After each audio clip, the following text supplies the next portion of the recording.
The Worst Death Ever in an Airplane. A documentary script. August 12, 1985. 6:24 p.m. The cabin shakes. A bang. Louder than anything you've heard at 30,000 feet. White fog fills the air. Oxygen masks drop like marionettes cut from strings. Papers, magazines, napkins, everything not bolted down, flies backward, sucked towards something that shouldn't be there. A hole, where the tail used to be. Flight attendant Yumi Ochiai is off duty, sitting in seat 56B, heading home to Osaka for the Obon holiday. She's 26, recently married. She rises instinctively, helping passengers with their masks, doing what she's trained to do even though she's not working today. She doesn't know it yet, but she has 32 minutes to live. Or does she? The plane begins to roll. 50 degrees right, then 50 degrees left, up 3,000 feet. Down 5,000. A drunk stagger through the sky. The pilots have no hydraulic fluid, no rudder, no tail. Only the engines to steer with, and even that barely works. In the cockpit, Captain Takahama's voice cuts through the chaos. This may be hopeless. What follows is not a crash. It's something worse. It's 32 minutes of knowing you're going to die, of writing goodbye letters on napkins and boarding passes, of listening to a child cry for his mother, of feeling the plane climb and dive and roll like a ship in a hurricane, of praying to gods you may not have believed in an hour ago. And for some, the unlucky ones, it's surviving the impact. Only to die in the dark, alone, while rescue helicopters circle overhead and fly away. This is the story of Japan Airlines Flight 123. The deadliest single aircraft accident in history. 520 people dead. 4 survivors. And a truth so disturbing that authorities tried to bury it for decades. This is the story of the worst death ever in an airplane. Act 1. The Rupture. 12 minutes earlier. 6:12 p.m. Tokyo Haneda Airport. Japan Airlines. Flight 123 pushes back from the gate on time. The Boeing 747 SR. Short range, a model built specifically for the Japanese domestic market, is packed to capacity. 509 passengers. 15 crew members. Every seat filled except 15. It's Obon, the Buddhist holiday when millions return to their ancestral homes. The Tokyo-Osaka route is always busy. Tonight, it's a sardine can with wings. Captain Masami Takahama, 49 years old, sits in the right seat. He's an instructor captain, one of the most experienced pilots at Japan Airlines. Today, he's training First Officer Yutaka Sasaki, 39, letting the younger man fly from the captain's seat. Flight engineer Hiroshi Fukuda, 46, monitors the instruments from his station behind them. They expect a routine flight, 54 minutes. Cruising altitude of just 24,000 feet. Low were 747, but this is a short hop. The plane accelerates down the runway. Rotation, liftoff, Tokyo shrinks beneath them. Everything is normal. For 12 minutes. Then the bulkhead fails. Here's what happens in less than a second. 7 years ago, this exact aircraft, JA 8119, had a tail strike landing in Osaka. The tail hit the runway. Boeing technicians flew to Tokyo to repair the damage. They had to replace part of the aft pressure bulkhead, the dome-shaped wall that separates the pressurized passenger cabin from the unpressurized tail section. The repair required rivets. 2 rows of rivets at the seam where new metal met old. That's the Boeing procedure. That's the engineering standard. But the Boeing technician made a mistake. He used 1 row of rivets instead of 2. 1 row where 2 were needed. It reduced the strength of that joint by 70%, and for 7 years, 12,319 flights, microscopic cracks have been growing along that seam. Every time the cabin pressurizes, those cracks spread, invisible, undetectable during routine inspections. Until tonight. At 6:24 p.m., at 24,000 feet, the pressure differential becomes too much. The metal tears. The cabin air, pressurized to the equivalent of 5,000 feet, rushes backward through the gap at a supersonic speed. The bulkhead explodes. A wall of air blasts into the unpressurized tail section. The tail cone rips off. The vertical stabilizer, the massive fin that keeps the plane stable, tears away. The rudder. The auxiliary power unit. Critical structural components. All of it gone in an instant. And with it, all 4 hydraulic lines. In the cabin, passengers hear an explosion. Not a bang, an explosion. White fog erupts as the air depressurizes. Ceiling panels tear loose and fly backward. The wind screams. Oxygen masks drop. The automatic announcement begins in Japanese and English. Place the mask over your nose and mouth. Secure the strap. Breathe normally. Breathe normally. As if anything about this is normal. Flight attendants rush through the aisles, helping passengers, their training kicking in even as fear claws at their throats. Yumi Ochiai moves through the cabin in a practiced rhythm, adjusting masks, calming children, reassuring elderly passengers. In the cockpit, the pilots react. Something exploded, someone shouts. Captain Takahama switches the transponder to 7700, the international emergency code. He radios Tokyo Air Traffic Control. Tokyo, JL 123, request immediate, trouble. Request return back to Haneda. Permission granted. Turn right heading 090. But First Officer Sasaki is fighting the controls. The plane won't respond. The wheel turns, but nothing happens. Hydraulic pressure has dropped, Flight Engineer Fukuda announces. That's when they understand. This isn't an engine failure, this isn't a bird strike, this isn't something they can fix with emergency procedures. This is catastrophic. Hydro all out? Takahama asks.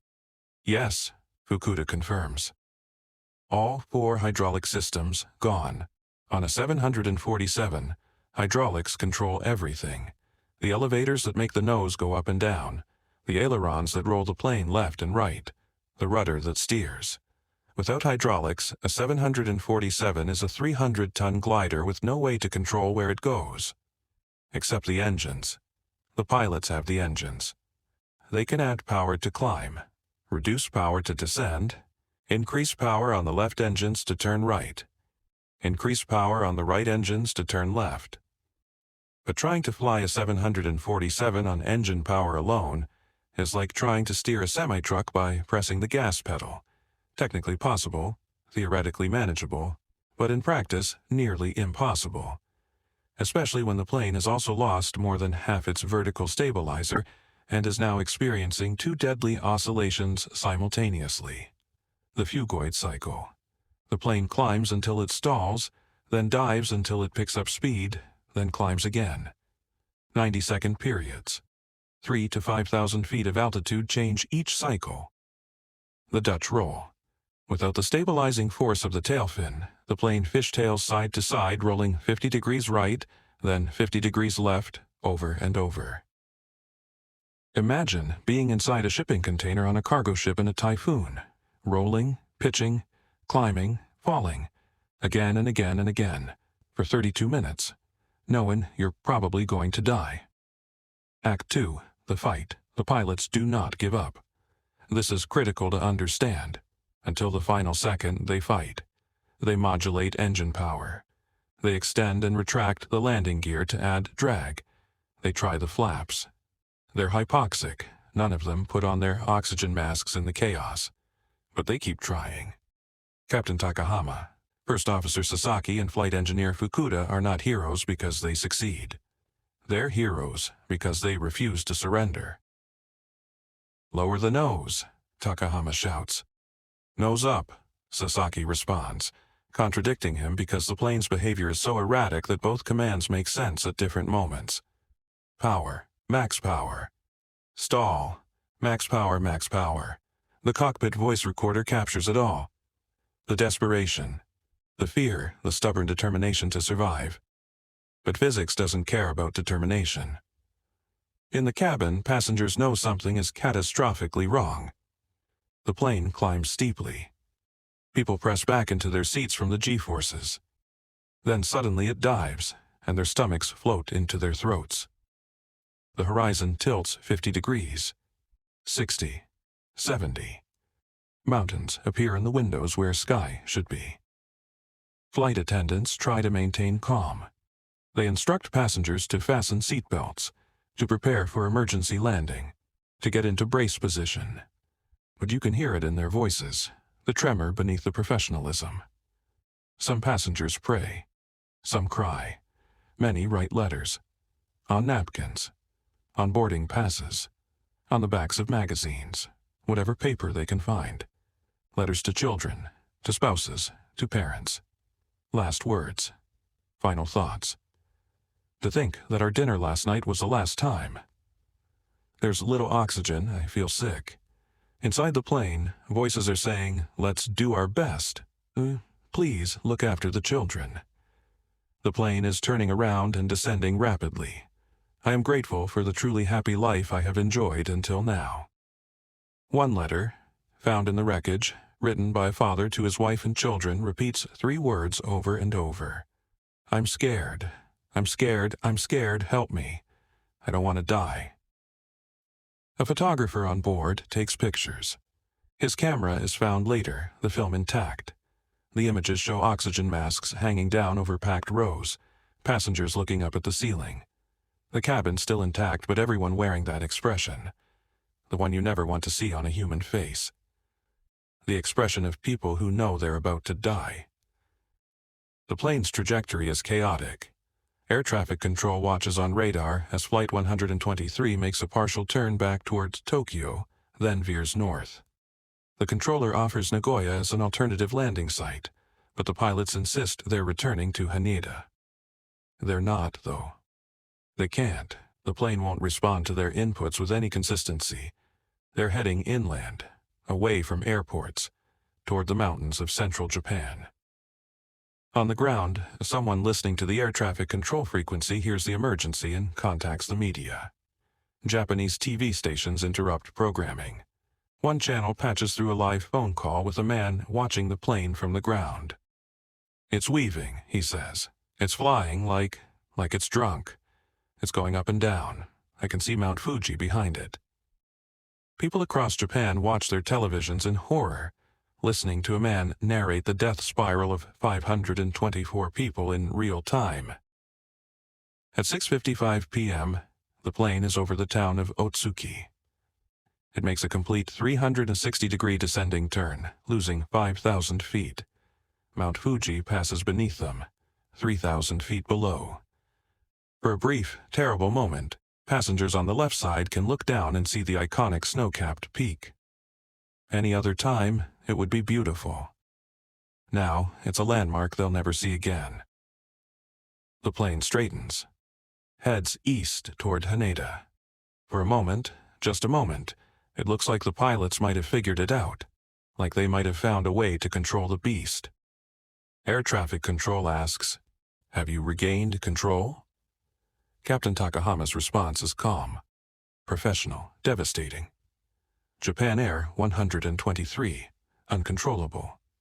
To the crew around him, he adds 4 words that seal their fate. This may be hopeless. The plane dives again. Mountains loom ahead, the rugged peaks between Gunma and Nagano prefectures. 5,000 feet altitude. The mountains are 6,000 feet tall. "Hey, a mountain!" Captain Takahama shouts. "Turn right, mountain. Take control, right turn. We'll hit a mountain, max power." The engines scream. The plane climbs, narrowly clearing a ridge. But now they're going too slow. The stick shaker activates, the stall warning. "Oh no, stall, max power, max power." This is the nightmare. Not enough altitude to clear the mountains. Not enough speed to maintain control. Every climb risks a stall. Every dive risks slamming into a peak.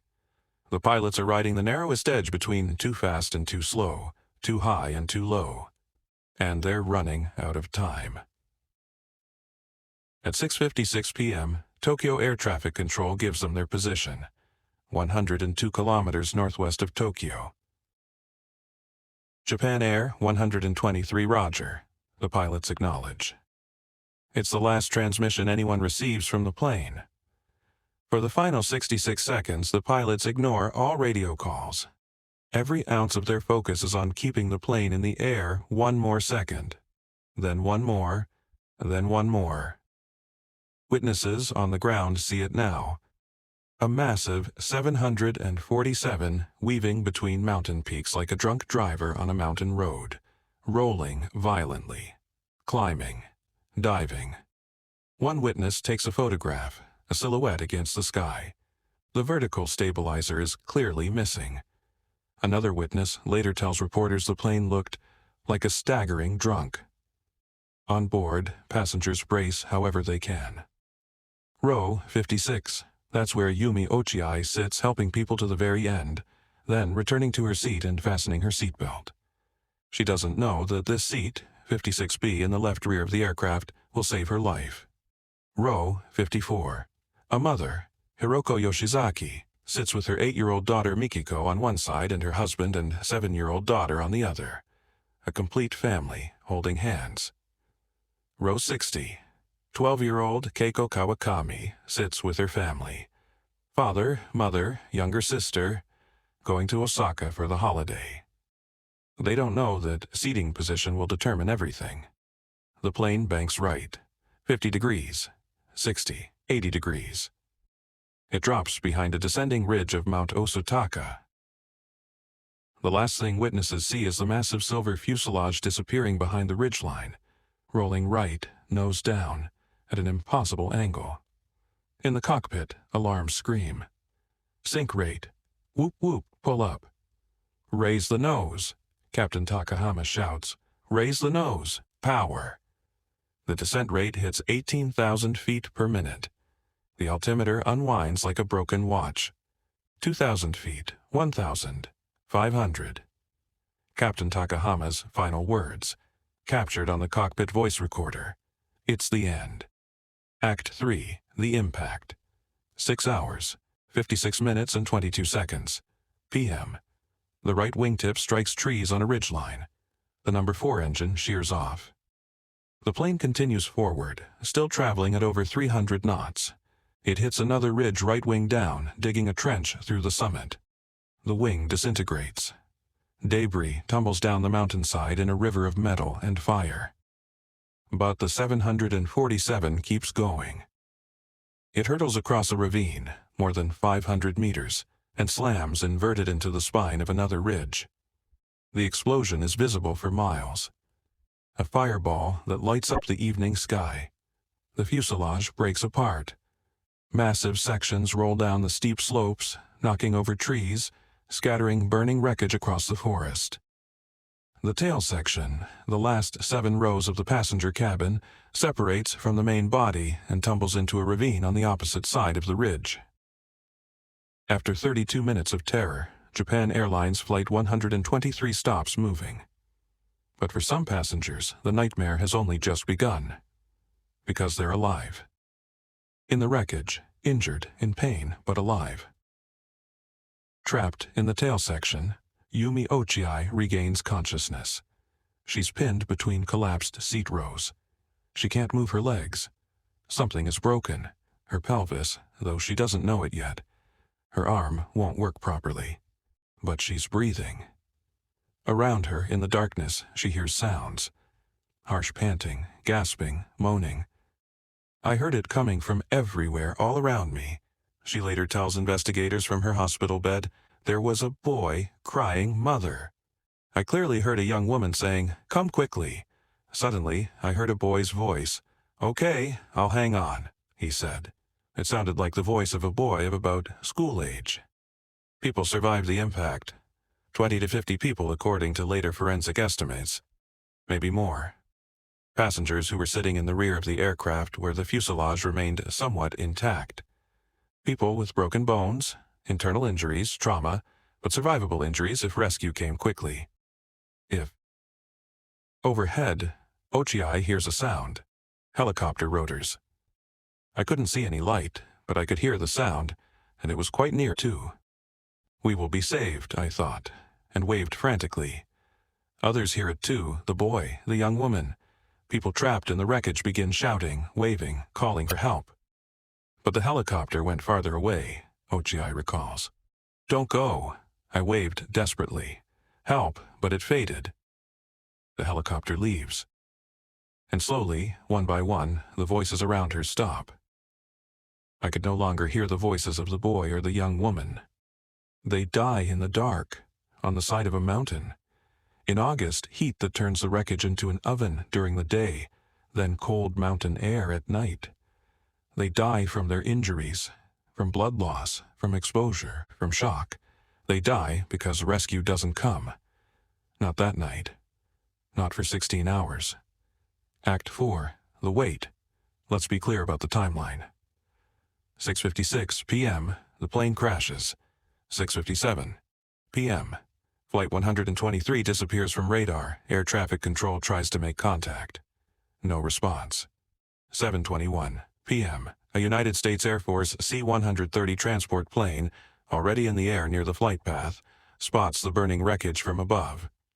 The crew reports the coordinates to Japanese authorities.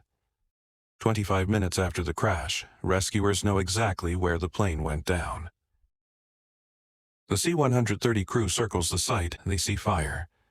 Debris scattered across a massive area. They radio back. I doubt if there will be any survivors. According to accounts that emerged years later, the U.S. Air Force offered to send a helicopter immediately. They had pararescue jumpers, elite combat rescue specialists, ready to rappel down to the wreckage within 2 hours of the crash. The Japanese government declined. Why? The official reason? Based on the terrain and the C-130 crew's report of no visible survivors, it was determined that there was no urgency. Japanese authorities preferred to organize the rescue themselves rather than accept help from a foreign military on domestic soil. The unofficial reason, believed by many Japanese citizens: pride, image, politics, the optics of American soldiers being first to respond to a Japanese aviation disaster. The cost of that decision: countless lives. 4:39 a.m., nearly 10 hours after the crash, a Japanese self-defense force helicopter finally spots the site. Flames still burn across the debris field. The pilot reports fires in about 10 locations over a 300-meter area. But there's nowhere to land. The terrain is too steep, too rugged. The helicopter leaves. 5:37 a.m., a Nagano Prefecture police helicopter flies over. Same report: fire, debris, no place to land. It leaves too. Meanwhile, on the mountain, Yumi Ochi lies trapped in the wreckage. She can see the sky now through the torn fuselage. It's getting light. Dawn. She's been there all night. The voices have stopped. She's alone now with the dead. 6:30 a.m. 12 hours after the crash, a ground rescue team finally departs from the village of Ueno. 160 rescuers. They drive up an old logging road as far as they can, then continue on foot up the steep mountainside. It takes them another 3.5 hours to reach the wreckage. 10 a.m. The rescuers arrive. What they find defies description. Wreckage scattered across a vast area. Trees knocked down. Fires still burning. Bodies everywhere, some intact, many not. The scene is apocalyptic. They don't expect to find anyone alive. But then someone sees it. A hand, waving weakly from the twisted metal of the tail section. Yumi Ochi. She's been trapped in wreckage for 16 hours. Pinned between collapsed seats, unable to move, fractured pelvis, broken arm, but alive. Rescuers pull her free, stunned, calling for medical supplies. Then they find another. Hanging from a tree branch above the wreckage, 12-year-old Keiko Kawakami. She was thrown from her seat when the plane hit the mountain, landed in the trees, alive.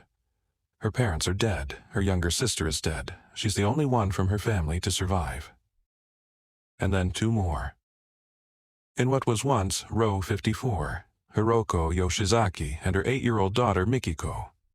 Hiroko's husband is dead beside her. Her 7-year-old daughter on the other side, dead. But Hiroko and Mikiko are alive. 4 survivors out of 524 people. All 4 seated in the last 7 rows of the aircraft. All 4 female. All 4 Japanese. None of the 15 crew members survived. Later, from their hospital beds, the survivors tell their stories. Hiroko Yoshizaki remembers waking up in the wreckage. Her husband and younger daughter dead on either side of her. The pain unimaginable. But Mikiko was alive. And throughout that entire night, 16 hours in the dark, Mikiko kept talking to her mother. "Don't fall asleep, Mama. If you fall asleep, you'll die. Stay awake, stay awake." An 8-year-old girl keeping her mother alive with nothing but her voice. Yumi Ochiai describes the final moments in the cabin. Passengers crying. Some writing letters. Flight attendants doing their best to maintain calm. Then the impacts. The cabin tearing apart. The spinning cascade of seats and debris and people. And then the night. The voices. The helicopters that came and left. The slow, terrible silence as the voices stopped one by one. Many people survived the initial crash, she tells investigators. "I heard them. They were alive, but they died waiting for rescue." Medical examiners confirm her account. When they examine the bodies, they find that multiple victims have injuries consistent with survival of the initial impact. Broken bones, lacerations, injuries that would have been treatable with prompt medical care. But they died from their injuries over the course of that long night.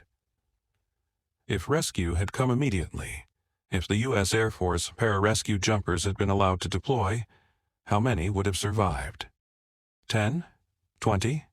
50? We'll never know. Because the official autopsy report, released by Japanese authorities, lists the time of death for all 520 victims as 6:56 p.m., the moment of impact. Every single one. The official accident report states, everyone except the 4 survivors died instantaneously. It's a lie, and everyone knows it. But it's a lie that protects the government from accountability for the delayed rescue. A lie that avoids difficult questions about bureaucratic indecision, about pride taking precedence over human life, about a search and rescue system that failed in the most catastrophic way possible. Act 5, The Cause. The investigation reveals the root cause quickly. It's there in the wreckage of the aft pressure bulkhead. 1 row of rivets where 2 were required. A repair error made 7 years earlier by Boeing technicians. A mistake that reduced the joint's strength by 70%. With each flight, each pressurization cycle, microscopic cracks grew along that seam. Undetectable. Invisible. Growing larger over 12,000 flights until finally, on flight 12,319, the bulkhead failed. The question is simple. How does a Boeing engineer make this mistake? The investigation never answers it. 20 Boeing employees are charged, but Boeing refuses to cooperate with the prosecution, citing U.S. policy against prosecuting aviation personnel unless there's intent to do harm. The charges are dropped. The Japanese public suspects a cover-up.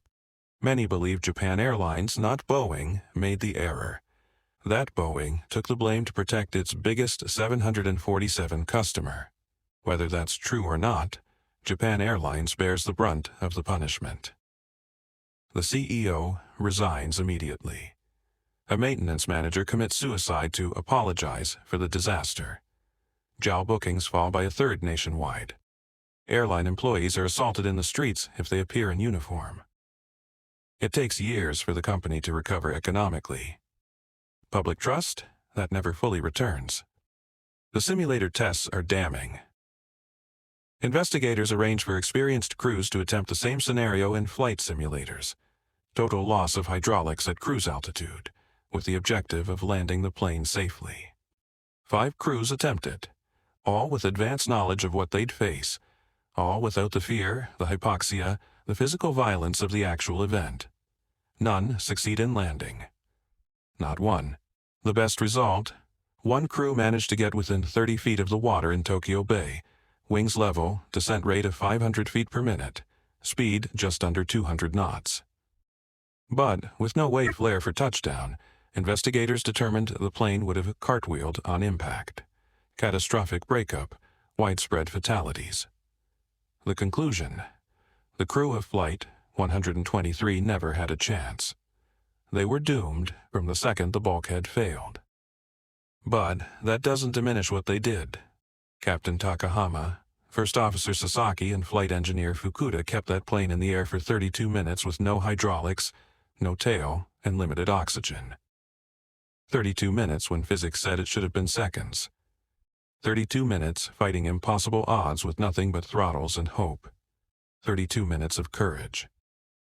They didn't succeed in saving the plane, but they fought until the end. They never gave up. They died trying. In 1987, when the investigation concluded, all three were posthumously awarded the Polaris Award, Japan's highest honor for aviation. They deserved it. Act 6, The Aftermath.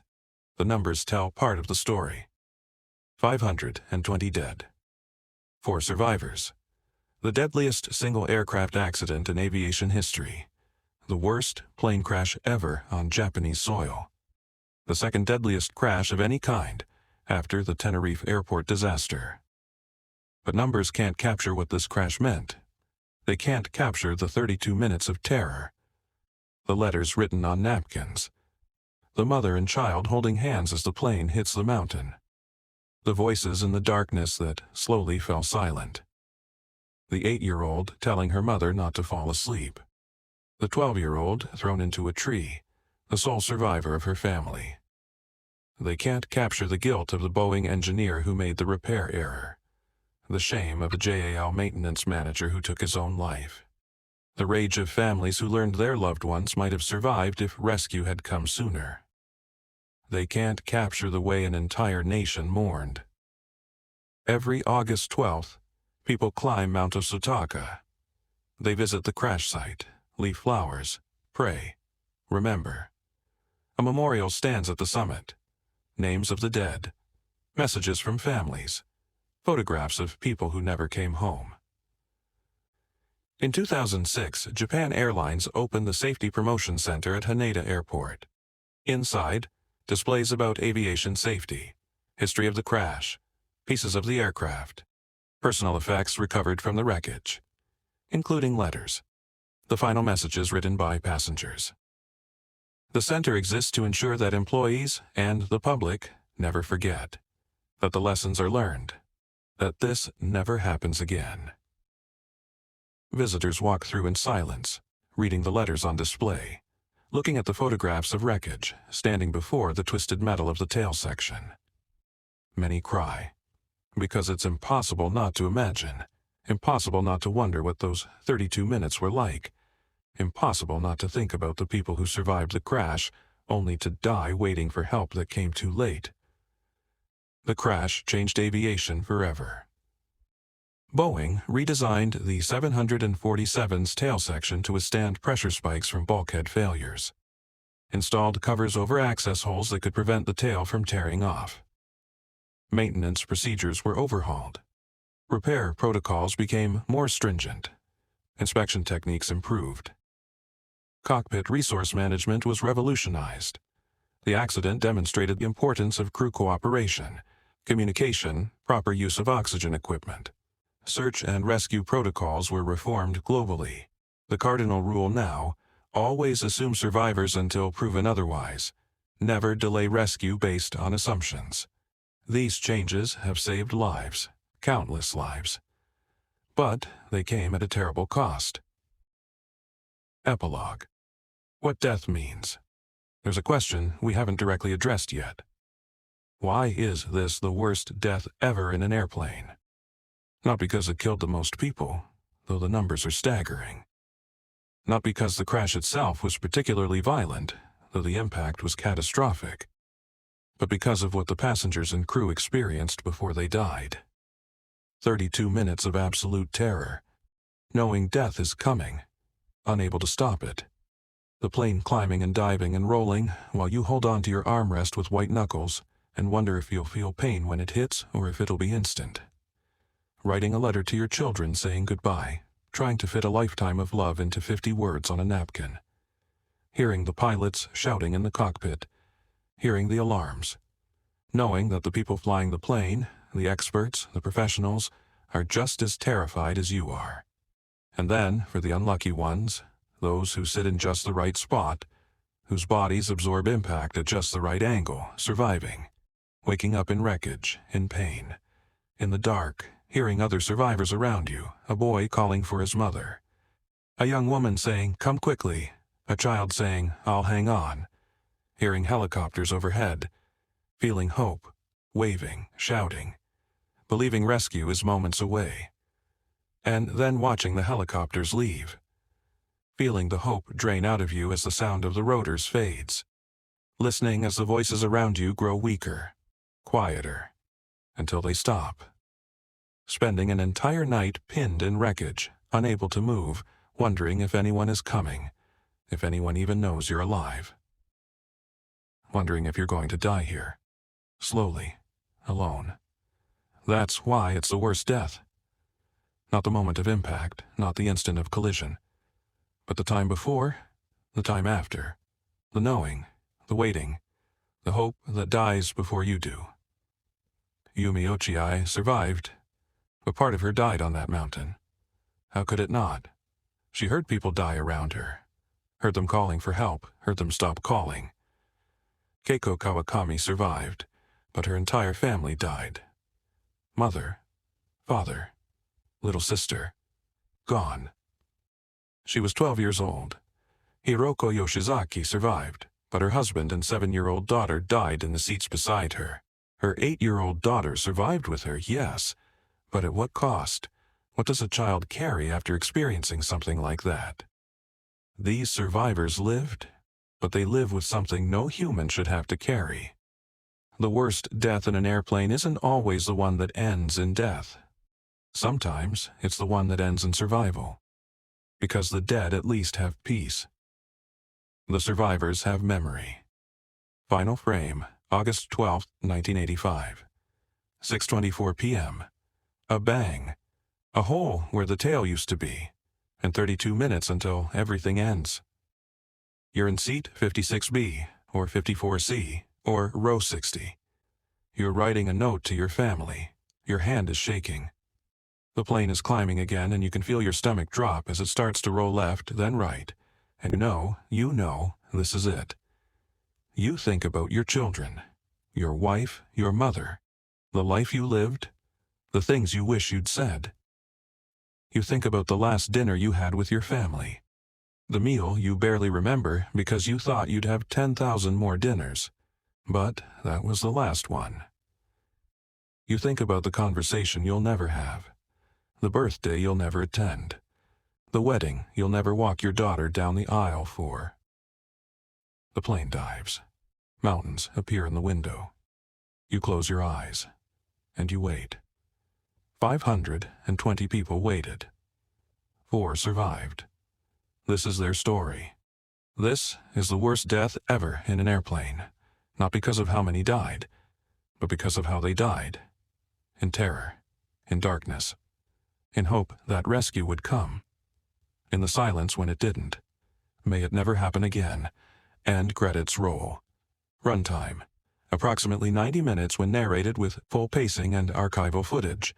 Viewer retention notes. Opening with immediate tension. The bang, the fog, the countdown to death. Multiple perspective shifts maintain engagement. Cockpit, cabin, ground, survivors. Revelation structure. Each section reveals new horror. The repair error, the survival, the delayed rescue, the cover-up. Emotional peaks strategically placed to prevent viewer drop-off. The central question driving narrative, not what happened, but why did they suffer so long? Documentary techniques. Contrast between technical failure simple and human suffering complex. Extended epilogue, the questions that remain. 39 years later, questions still haunt this disaster. The official story is clean, tidy, a repair error, a catastrophic failure, an impossible situation, heroic pilots, a tragic outcome. But the unofficial story, the one whispered in Japanese aviation circles, debated in online forums, investigated by independent journalists, is far more troubling. Question 1. Was the rescue delay truly accidental? The United States Air Force C-130 crew found the wreckage at 7:21 p.m., 25 minutes after impact. According to later testimony from the flight engineer of that C-130, published in Stars and Stripes military newspaper in 1995, the U.S. military could have put boots on the ground within 2 hours. At 9:05 p.m., he reported, we had a helicopter hovering over the crash site with 2 Marines ready to rappel down. Then we were called back to base. We were told the Japanese were on their way. The Japanese, who were on their way, arrived 14 hours later. The official explanation: authorities believed there were no survivors based on the C-130 crew's initial report and the severity of the crash. Without urgency, they preferred to handle the disaster domestically rather than accept foreign military assistance. But survivors' testimony contradicts this. Yumi Ochiai heard helicopters multiple times during the night. She heard them circling, close enough that she could hear the rotors clearly, close enough that she believed rescue was imminent. If helicopters were circling the site, why didn't they attempt rescue? Some theories suggest the Japanese Self-Defense Force helicopters didn't have night vision equipment or training for nighttime mountain rescues, that they were simply circling, marking the location, waiting for daylight. Others suggest something darker, that authorities knew survivors existed, but made a calculated decision that a nighttime rescue was too risky for the rescuers themselves, that they prioritized the lives of rescue personnel over the lives of crash victims. Either explanation is damning. Question 2. Why did the pressure relief door fail? The aft pressure bulkhead had a safety feature: a pressure relief door in the tail section designed to open automatically if pressure built up behind the bulkhead. It should have prevented the tail from tearing off. It didn't work. Boeing's explanation: the door was designed to handle a small puncture in the bulkhead, not a catastrophic failure along an entire seam. The volume of air rushing into the tail exceeded the door's capacity. But many experts and victims' families believe the door didn't open at all, that Japan Airlines maintenance had made an error that prevented the door from functioning properly. If true, this would mean 2 separate failures: the bulkhead repair error and a maintenance error on the pressure relief door. The investigation never definitively determined whether the door opened. The door mechanism was destroyed in the crash. Boeing's computer simulations suggested it opened but was overwhelmed. Independent analysts questioned these simulations. The truth died in the wreckage. Question 3. Who really made the repair error? The official investigation blamed Boeing. The repair was performed by Boeing technicians at a Boeing-supervised facility in Tokyo. But persistent rumors in Japan suggest otherwise. Some believe Japan Airlines maintenance personnel performed the actual work, supervised by Boeing. That Boeing took responsibility to protect its largest 747 customer from litigation and reputational damage. Others point out that the level of error, using 1 row of rivets instead of 2, is so fundamental that it seems impossible for trained Boeing engineers to make. The repair wasn't slightly wrong. It was catastrophically wrong in an obvious way. Could someone have been undertrained, rushed, working under pressure during the busy repair period? Or was there a language barrier? The Boeing team in Tokyo worked with Japanese maintenance personnel. Could instructions have been misunderstood? The 20 Boeing employees charged with negligence were never prosecuted. Boeing refused to cooperate with the Japanese prosecutors. The company invoked U.S. aviation law that protects personnel from prosecution unless malicious intent is proven. The charges were dropped. No one was ever held accountable. Question 4. How many people really survived the initial impact? 4 survivors were found, all in the tail section. All female, all Japanese. But forensic evidence suggests more people initially survived. Medical examiners found that multiple victims had injury patterns consistent with survival: broken bones, lacerations, but no immediately fatal trauma. These victims appeared to have died from their injuries over time, not from the impact itself.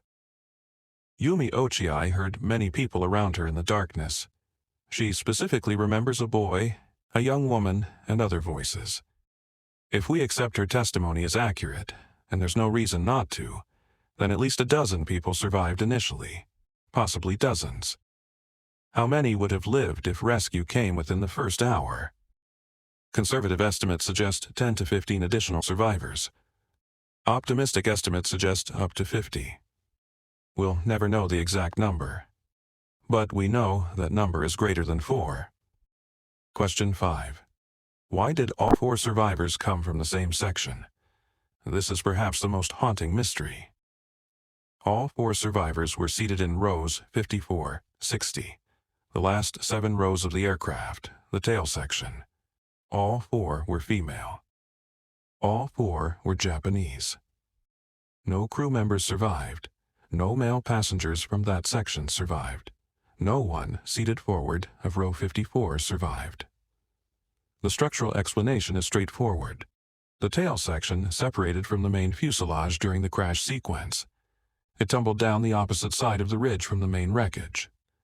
While still catastrophic, the forces were somewhat less severe than the main impact. But why only females? Pure chance? Or did women's generally smaller stature and different physiology somehow provide a survival advantage in the specific crash dynamics? Why no children survived, except Keiko Kawakami and Mikiko Yoshizaki? 8-year-old Mikiko was with her mother. 12-year-old Keiko was thrown from her seat into a tree, but other children in that section died.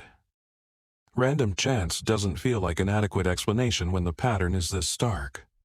Some crash survival experts suggest that survival in high-energy impacts involves so many variables: seating position, body position at impact, angle of collision, structural failure patterns, proximity to specific failure points, that analyzing survival patterns is often futile.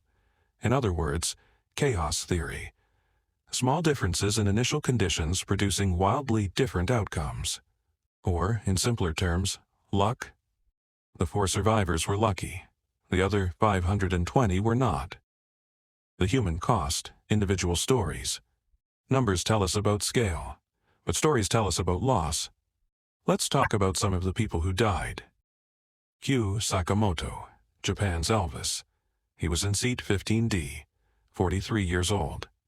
Japan's most famous singer, the man who brought Sukiyaki, originally titled Ue o Muite Aruko, to the world, the only Japanese-language song to ever reach #1 on the U.S. Billboard charts. He was returning to Tokyo from a concert in Osaka. His wife was pregnant with their second child. His body was identified from his dental records. His death shocked Japan. Millions mourned. His music had soundtracked a generation. Now he was gone, along with 519 others, because of one row of rivets. Akihisa Yukawa, the boy who called for his mother. He was 9 years old. Yumi Ochiai heard him in the darkness. There was a boy crying "Mother," she remembered. I heard harsh panting and gasping noises from many people. His body was found in the wreckage the next day. He'd survived the initial impact. Died overnight waiting for rescue. His mother had not been on the plane. She was waiting for him at Osaka Airport. She never saw him again. The unidentified young woman, Ochiai, heard her too. I clearly heard a young woman saying, "Come quickly." She was never identified by name in survivor testimony, just a young woman, one of 520. She survived the crash, called for help, and died in the darkness. Who was she? Did she have children, a husband, parents waiting at the airport? We don't know. She's just a young woman in the historical record. A voice in the night. A life reduced to 3 words in a testimony. The school-age boy. Suddenly, I heard a boy's voice, Ochiai said. "Okay, I'll hang on," he said. Another child, another survivor who died waiting. Was he traveling alone, with family?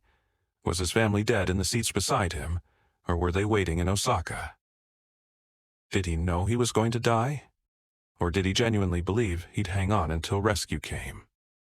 When he said, "I'll hang on," how long did he hang on before giving up? These are the questions that haunt. The 520 others. Each had a name, a family, a story, a reason for being on that plane. Most were traveling for Obon, going home, visiting family, celebrating ancestors. Some were business people, musicians, athletes, students, tourists. Each wrote their own story with their life. And that story ended at 6:56 p.m. on August 12, 1985, on the side of Mount Osutaka. Or, for some, 16 hours later in the darkness. The survivors. Life after death. What happens when you survive something that killed 520 people? What happens when you're supposed to be dead but aren't? Yumi Ochiai, the flight attendant who heard them die. After recovering from her injuries, Ochiai returned to work as a flight attendant. Think about that. She got back on an airplane, back in a cabin, back in the same role she was performing when disaster struck. Some called it courage. Others called it trauma response, the need to confront the source of PTSD rather than avoid it. In interviews years later, she remained haunted by the sounds she heard in the darkness. The voices. The helicopters that came and left. "I wonder if I could have done more," she said once. "I was a flight attendant. I was trained to help people. But I was trapped. I couldn't move. I could only listen as they died." Survivor's guilt doesn't adequately describe what she carries. Keiko Kawakami, the 12-year-old orphan. Her entire family died. Mother, father, younger sister. She was thrown from her seat when the plane impacted, landed in a tree, woke up hanging from branches with the wreckage below her. After recovery, she was raised by extended family. She rarely speaks publicly about the crash. One interview, given years later, reveals the depth of her trauma. "I don't remember my parents' faces clearly anymore. I was 12. I remember feelings, moments, but the details fade. The crash is clearer in my memory than they are. That's what haunts me, that the worst day of my life is more vivid than the best days." She was a child who lost childhood in an instant. Hiroko and Mikiko Yoshizaki, the mother and daughter. They lost husband and father, 7-year-old sister and daughter. But they had each other. Mikiko kept her mother alive by telling her not to fall asleep, an 8-year-old giving her mother the will to survive. They rebuilt their lives. Hiroko remarried eventually. Mikiko grew up, went to university, had her own family. But the crash is always there. A shadow over every family gathering. 2 empty chairs at every holiday dinner. In a rare interview in 2015, 30 years after the crash, Hiroko said, "People tell me I'm lucky to have survived, and I am. But I'm also unlucky to have been on that plane. I'm lucky my daughter survived, but she's unlucky to have lost her father and sister. Luck and tragedy are not opposites. They exist together. That's what people don't understand." The ripple effects, a nation's trauma. The crash didn't just affect the 524 people on board. It affected thousands, tens of thousands, millions. The families, 520 people died. Each had family. Parents, children, siblings, spouses. Assume each victim had, on average, 5 close family members. That's 2,600 people who lost someone they loved. Many families lost multiple members. Parents and children traveling together, siblings. Entire family units wiped out. The grief is immeasurable. In the days after the crash, the gymnasium at Ueno Middle School became a gathering point for families. Thousands of people crowded in, waiting for news, for identification, for bodies. When the bodies were finally brought down from the mountain, many were unidentifiable, burned, dismembered, destroyed by the violence of the impact and the fire that followed. DNA testing wasn't available in 1985. Identification relied on dental records, jewelry, clothing fragments, personal effects. Some families never got bodies to bury. Some got bodies that might not have been their loved ones. The identification process was imperfect. The psychological toll on these families lasted generations. Children who lost parents. Parents who lost children. Spouses who lost partners. Survivor support groups formed. Memorial services held every year, the pain never fully healed. The pilots' families, Captain Takahama, First Officer Sasaki, and Flight Engineer Fukuda died as heroes. They fought to the end. They received posthumous honors. But they also died in a crash. They were in command when 520 people were killed. Their families received praise and condemnation, support and blame. Some people saw them as heroes who did everything possible. Others saw them as pilots who failed to save their passengers. The truth, that they never had any chance, didn't matter to some people. Grief needs a target. The Boeing engineer. We don't know his name.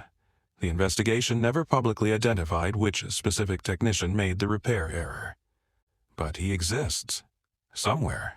Or existed. He may be dead now. Does he know what he did?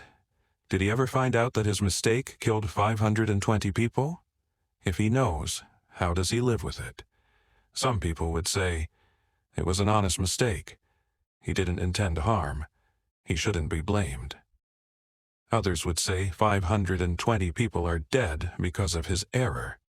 Intent doesn't matter. The truth is probably somewhere in between. He made a mistake. A terrible, catastrophic mistake. And 520 people died.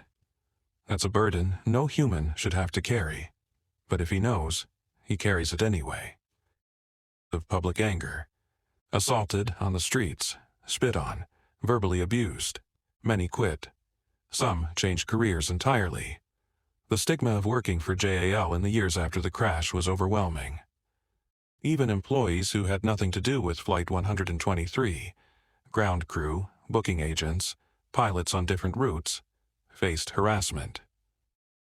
The maintenance manager who committed suicide did so not because he was directly responsible, but because the cultural expectation of accountability in Japan demanded a sacrifice. His death changed nothing, but it satisfied a public need for someone to pay. The technical legacy, what aviation learned. From tragedy comes progress. From death comes safety. The crash of Flight 123 changed commercial aviation in fundamental ways. Hydraulic system redundancy. Modern aircraft have more isolated hydraulic systems. The routing is designed so that a single failure point, like the tail being severed, can't take out all systems simultaneously. Some newer aircraft have backup systems that use electric pumps or ram air turbines to generate hydraulic pressure even if the main systems fail. The 747 itself was redesigned. The hydraulic lines were rerouted. The tail structure was strengthened. The pressure relief door was enlarged. Pressure bulkhead inspections. The aft pressure bulkhead is now subject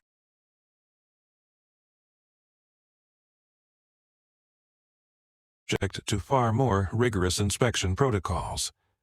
Advanced ultrasonic testing, eddy current testing, thermal imaging. Techniques that can detect microscopic cracks invisible to the naked eye. Repair procedures were completely overhauled. Multiple inspectors. Mandatory secondary verification. Photographic documentation of every step. The one row of rivets error couldn't happen today. The procedures won't allow it. Cockpit resource management. The Flight 123 cockpit voice recording revealed critical lessons about the crew communication under stress. The pilots became hypoxic because they didn't put on their oxygen masks immediately. Why? They were too focused on flying the plane. Now, the protocol is clear. Oxygen masks first, always, no matter what. Then deal with the emergency. The recording also showed how difficult it was for the crew to process information and make decisions while suffering hypoxia. Training now emphasizes the insidious nature of oxygen deprivation. How you don't realize your brain isn't working properly. Search and rescue protocols. Globally, search and rescue doctrine changed after Flight 123. The cardinal rule: always assume survivors until proven otherwise. Never delay rescue based on assumptions. If Flight 123 had crashed today, rescue teams would have been on the ground within hours, not 16 hours later. Night vision equipment. Helicopter rescue techniques. Paramedic training for wilderness rescue. All improved because of this disaster. The Safety Promotion Center. Japan Airlines Safety Promotion Center is unique in aviation. It's a museum of failure.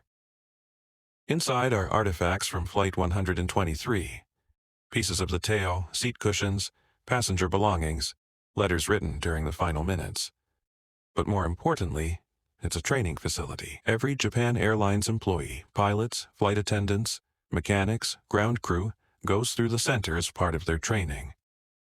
They see the wreckage, read the letters, learn what happens when things go wrong. The message is clear. Safety is not abstract. Safety is 520 people who died because of a maintenance error. Safety is 4 survivors who lived because they happened to sit in the right rows. Safety is the difference between life and death. Never forget. Never repeat. The philosophical question. The nature of the worst death. We've reached the end of this story, but we haven't fully answered the question posed at the beginning. Why is this the worst death ever in an airplane? Let's examine what makes a death the worst. Duration. The passengers of Flight 123 knew they were dying for 32 minutes. That's a long time, long enough to process what's happening. Long enough to write letters. Long enough to say goodbye. Compare this to other aviation disasters where death came instantly or near instantly. The passengers of Germanwings Flight 9525 deliberately crashed into a mountain by a suicidal pilot at about 10 minutes of terror. Still horrific, but shorter. The passengers of the Concorde crash in Paris had less than 2 minutes from the moment of the tire explosion to impact. 32 minutes is enough time to die 1,000 deaths in your mind before your body follows. Awareness. The passengers knew what was happening. The plane was rolling, diving, climbing, stalling. Mountains appeared in the windows. They weren't unconscious. They weren't mercifully unaware. They were strapped into their seats, fully conscious, watching death approach. Compare this to crashes where passengers might have lost consciousness due to decompression or impact forces. Those passengers died, but perhaps without full awareness of their fate. The passengers of Flight 123 had no such mercy. Hope. Perhaps the cruelest aspect, the passengers had reason to hope. The plane was still in the air. The pilots were fighting. For 32 minutes, survival seemed possible. Unlikely, but possible. And for some, the survivors of the initial impact, hope continued for 16 more hours. They heard helicopters. They believed rescue was coming. Hope makes death worse, because hope delayed is suffering extended. If you know with certainty that death is seconds away, you can accept it, or try to.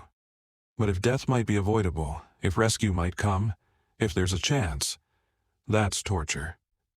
Aftermath for survivors. The 4 people who lived carry trauma that defines their existence. Yumi Ochiai heard people die around her. She heard a child calling for his mother. She heard someone say, "I'll hang on," and then fall silent. Keiko Kawakami lost her entire family in an instant. Thrown from her seat at 12 years old. Hanging from a tree. Alone. Hiroko Yoshizaki held her dying husband and daughter's bodies while her 8-year-old kept her conscious by force of will. These women lived. But they lived with something worse than death. The memory of death. The knowledge that others died while they lived. The why me of survival. The preventability. Perhaps the worst aspect of all. This was completely preventable. This wasn't an act of God, not a freak occurrence, not an unforeseeable tragedy. This was a maintenance error. 1 row of rivets instead of 2. a mistake so basic that it seems impossible. And even after the crash, even after the bulkhead failure, lives could have been saved. If rescue had come immediately. If the U.S. Air Force had been allowed to respond. If bureaucracy hadn't delayed action for 14 hours. 520 people died because of two failures. A technical failure 7 years earlier, and a rescue failure on the night of the crash. Both were human errors. Both were preventable. That's what makes it unbearable. Not that it happened, but that it didn't have to happen. Closing scene. Return to the mountain. Mount Osotaka. August 12, 2024, 6:56 p.m. 39 years to the minute after the crash. Hundreds of people climb the mountain trail. Families of victims, survivors, aviation professionals, journalists. People who weren't alive when the crash happened but feel compelled to pay respects. They reach the memorial at the crash site. Flowers everywhere, photographs, letters, offerings. Some people pray, some cry, some stand in silence. At exactly 6:56 p.m., a moment of silence. Heads bowed. The forest quiet except for the wind in the trees. This happens every year. August 12th, 6:56 p.m. The mountain remembers. One woman stands apart from the crowd. Older now, in her 60s. But you can still see the young flight attendant she once was. Yumi Ochiai returns every year. She's never missed, not once in 39 years. She places flowers at the memorial, reads some of the names, touches the cold metal of the wreckage fragment preserved here. Someone asks her, a young journalist, respectful, nervous, why she keeps coming back. She's answered this question before, but her answer never changes. Because they're still here, she says, gesturing to the mountain. Part of them stayed on this mountain. The part that waited for rescue. The part that died in the dark. I heard them. I was with them. And I promised, even though they couldn't hear me, I promised I wouldn't forget. Do you still hear their voices? The journalist asks. Ochiai pauses. Looks at the trees, the ridgeline, the spot where the tail section came to rest.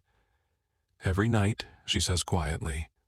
Every night for 39 years, the boy calling for his mother, the young woman saying, come quickly, the sound of helicopters coming and going. I hear it all.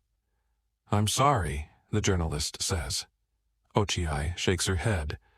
Don't be sorry for me. I lived. I gotta go home. I gotta see my family again. They didn't. Feel sorry for them. Remember them. That's why I come here. So someone remembers. As the sun sets behind the mountains, the crowd begins to disperse. The climb down is long and darkness is coming.